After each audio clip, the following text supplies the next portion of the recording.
सनाम को जोहार आदिवासी Boolean YouTube channel रे आपे मन को इलादारो मेना इना खबर बो आयुमिया खबर नमाकन लिकाते सेनो जन मिद चांदो आयाते तितिर बिले रे ओकलकन आदिवासी हो समाज रेन हो को चितान रे कालिका पुलिस प्रशासन को एन हाथु से रेन हो को चितान रे इस पूरे अत्याचार और ताम रुकु को होबायना एन विषय रे अब मन को तला रे इस सिरमे ते अब भाषा सांस्कृतिक और हाथा लगे लड़ाई केन मानतान हिरले दामोदर सिंह हस्ता तकिन आकिन मुचाते नेन तितिर बिले रे ओकलकन घटना को होबायना नेन विषय रे अलग ते आकिन मुचाते मार लोगों के साथ बिना सहमति से बिना रायशुमारी से आप किसी का भी खेत के होकर आप बाईपास या कोई रोड या कोई स्कूल कॉलेज आप नहीं बना सकते, नहीं खोल सकते। उसके लिए कम से कम उन लोगों से सहमति तो लेना चाहिए था, पूर्व सूचना देना चाहिए था। अब जब उन लोग वहां रुकने का प्रयास किया तो उन लोग के साथ बर्बरतापूर्ण व्यवहार किया गया है। हम एक तरफ बोलते हैं हम सिंहभूम के वो लोग हैं जो कभी अंग्रेजों के समय में भी गुलाम नहीं हुए, लेकिन आज हम लोग सिंहभूम के लोग अपना सरकार जिसको बोलते हैं, जो जल जंगल जमीन के लड़ाई के अपने आप को बहुत बड़ा हितैषी समझा, वो जेएमएम सरकार आज उसी का मुख्यमंत्री चंपाएश्वर उसी गांव बगल में ही है। अब उसी के एक हिसाब से कहा जाए तो उसी के देख रेख में ये सारा चीज हो रहा है। वो संज्ञान लेकर के इस चीज को रोक सकते हैं, लेकिन आज देख रहे हैं कि बाईपास रोड तूफानी अंदाज में बन रहा है। और मजे की बात तो ये है, जिस समय कांग्रेस में यहाँ से सांसद महोदय गीता कोड़ा थी, उसी ने इसको अनुशंसा किया था उस समय बीजेपी सरकार से, बीजेपी के केंद्र सरकार से, कि फलना जगह से ढेकना तक आपका एनएच बने। अब उसी के लेटर का अनुरूप आपका ये आपका रोड बन रहा है।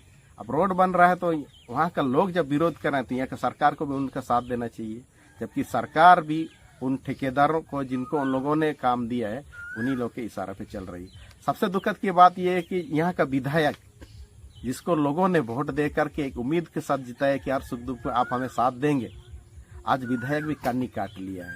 जिस समय वहाँ औरत को घसीट के मारा पीटा जा रहा था, उन लोगों के साथ, उन लोगों के सुख दुख में उन लोगों के साथ होना चाहिए था, वो भी अभी तक वहाँ जायजा करने तक नहीं गए। वहाँ क्या हाल चल है, क्या स्थिति है, ये तक आज नहीं देखा गया।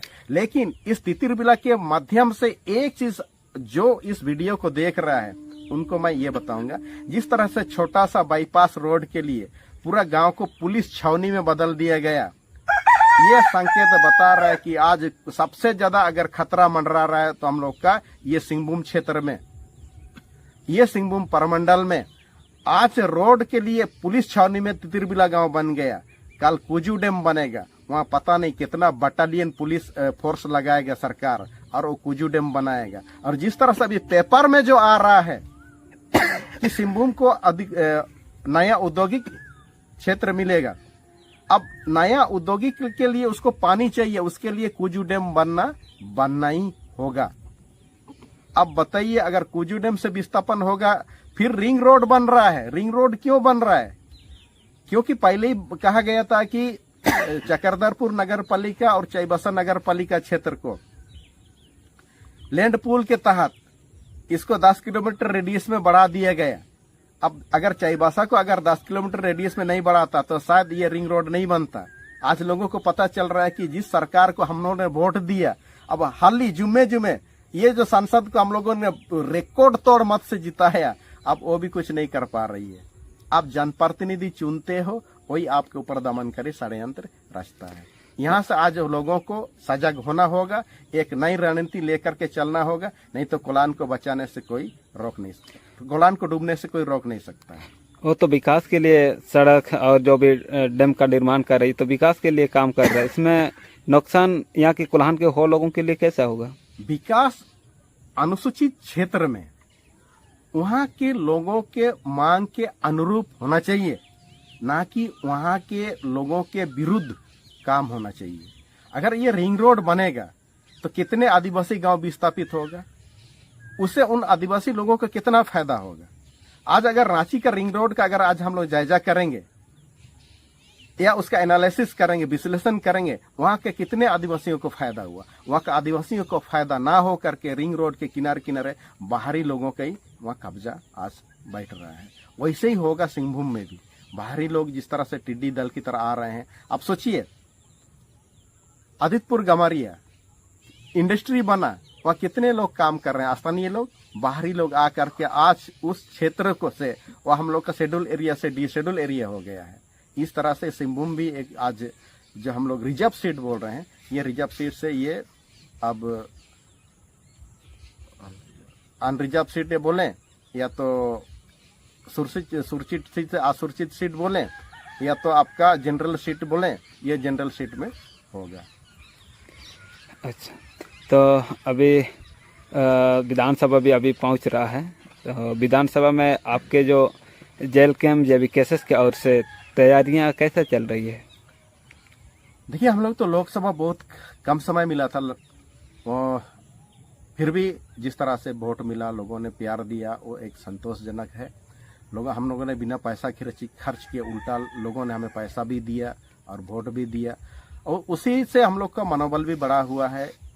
उसी आधार से हम लोग अपना विधानसभा का तैयारी कर रहे हैं। जिस तरह से केंद्र से JLKM का सुप्रीमो टाइगर जयराम मातो ऐलान किया है कि 55 सीट से JLKM लड़ेगी, तो उसमें से कोल्हान परमंडल से भी हम लोग का तैयारी बहुत जोर से चल रहा है। अगर हम लोग तैयारी नहीं करते हैं, जिस तरह से कांग्रेस, JMM, BJP आज लुटेरे बने हुई है, अगर हम लोग यहाँ से प्रत्याशी खड़ा नहीं करते हैं, इन लोग फिर अगर यहाँ से विधायक खड़ा हो जाते हैं, तो सिर्फ सिंहभूम में सिर्फ धूली ही उड़ेगा। जिस तरह से अभी दिन रात अब गाड़ी यहाँ से माल भर भर के, खनिज संपदा भर भर के बाहर जा रही है, यहाँ प्रोडक्शन हाउस बनेगा और यहाँ बाहरी लोग अब टिड्डी दल की तरह आएंगे, चींटी की तरह आएंगे, और यहाँ बाहरी लोग जिस तरह से अभी पलायन कर रहे हैं, ना जाने यहाँ कितने लोग यहाँ से पलायन कर जाएंगे, कितने गांव हट जाएंगे, इसका कोई आकलन नहीं है। तो इस सिंहभूम क्षेत्र में, कोल्हान परमंडल क्षेत्र में 6 विधानसभा ऐसे आते हैं, तो कितना सीट में आप लोग लड़ने के लिए तैयार हो रहे हैं? अभी हम लोग 6 के 6 विधानसभा में लड़ने के लिए कमर कस लिए हैं, तैयारी कर रहे हैं। अभी हम लोग का संगठन पहले विस्तार नहीं था, संगठन विस्तार कर रहे हैं।